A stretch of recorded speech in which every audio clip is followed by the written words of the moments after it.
Assalamualaikum warahmatullahi wabarakatuh. Saya Rivaldo dari jurusan Ilmu Administrasi Negara dengan NIM 22050200098 dengan nomor absen 35. Kali ini di konten digital kali ini saya akan menjelaskan materi yaitu tentang strategi pemberantasan korupsi. Baik, kita masuk ke dalam materi yaitu strategi pemberantasan korupsi. Jadi strategi pemberantasan korupsi itu dibagi menjadi 3, yaitu jangka pendek, jangka menengah, dan jangka panjang. Dan ada juga strateginya preventif, strategi detektif, dan strategi represif. Apa aja sih strategi preventif itu? Jadi ada berbagai macam strategi preventif itu. Yang pertama itu memperkuat Dewan Perwakilan Rakyat atau DPR. Yang kedua memperkuat Mahkamah Agung dan jajaran peradilan di bawahnya. Yang ketiga, membangun kode etik di sektor publik. Yang keempat, membangun kode etik di sektor parpol, organisasi, politik, dan asosiasi bisnis. Yang kelima, meneliti sebab-sebab perbuatan korupsi secara berkelanjutan, penyempurnaan sumber daya manusia atau SDM, dan peningkatan kesejahteraan pegawai negeri.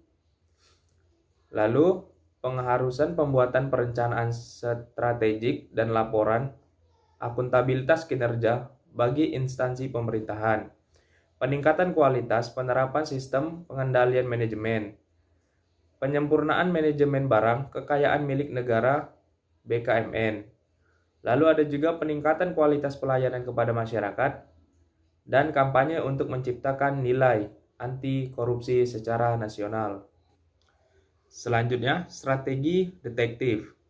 Yang pertama itu perbaikan sistem dan tindakan lanjut atas pengaduan dari masyarakat. Yang kedua, pemberlakuan kewajiban pelaporan transaksi keuangan tertentu. Yang ketiga, pelaporan kekayaan pribadi pemegang jabatan dan fungsi publik. Yang keempat, partisipasi Indonesia pada gerakan anti korupsi dan anti pencucian uang di masyarakat internasional. Dan yang kelima, dimulainya penggunaan nomor kependudukan nasional. Lalu ada juga strategi represif. Yang pertama itu pembentukan Badan Komisi Anti Korupsi. Yang kedua, penyidikan panutan, peradilan, dan penghukuman koruptor besar. Yang ketiga, penentuan jenis-jenis atau kelompok-kelompok korupsi yang diprioritaskan untuk diberantas. Yang kelima, pemberlakuan konsep pembuktian terbalik. Yang keenam, meneliti dan mengevaluasi proses penanggungan tindak pidana korupsi secara terpadu. Yang ketujuh, pemberlakuan sistem pemantauan proses penanganan tindak pidana korupsi secara terpadu. Yang kedelapan, publikasi kasus-kasus tindak pidana korupsi beserta analisisnya. Yang kesembilan, pengaturan kembali hubungan dan standar kerja antar tugas penyidik tindak pidana korupsi dengan penyidik umum, PPNS, dan penuntut umum. Selanjutnya itu strategi jangka pendek. Strategi jangka pendek itu adalah strategi yang diharapkan mampu segera memberikan manfaat atau pengaruh dalam pemberantasan korupsi. Strategi jangka menengah adalah strategi yang secara sistematis mampu mencegah terjadinya TPK dan perbaikan sistem administrasi dan manajemen penyelenggaraan negara.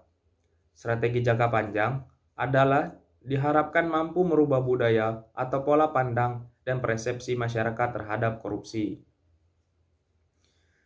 Strategi jangka pendek itu ada 4. Yang pertama, kegiatan penindakan yang keras dan tegas. Yang kedua, membangun sistem kepegawaian yang berkualitas, mulai dari perekrutan, sistem penggajian, sistem penilaian, dan sistem pengembangannya. Yang ketiga, membangun sistem akuntabilitas kinerja sebagai alat mekanisme pengendalian terhadap lembaga pemerintahan agar terwujud suatu perubahan yang berlandaskan efektivitas, efisiensi, dan profesionalisme. Dan yang keempat, perbaikan pelayanan pada publik. Lalu strategi jangka menengah, ada 3 cara.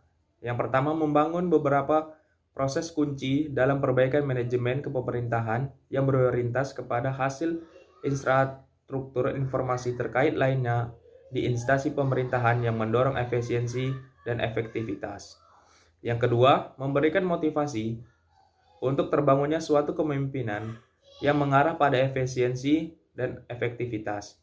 Yang ketiga, meningkatkan partisipasi masyarakat dalam proses-proses pengambilan keputusan pemerintahan serta meningkatkan akses publik terhadap pemerintahan. Selanjutnya, strategi jangka panjang.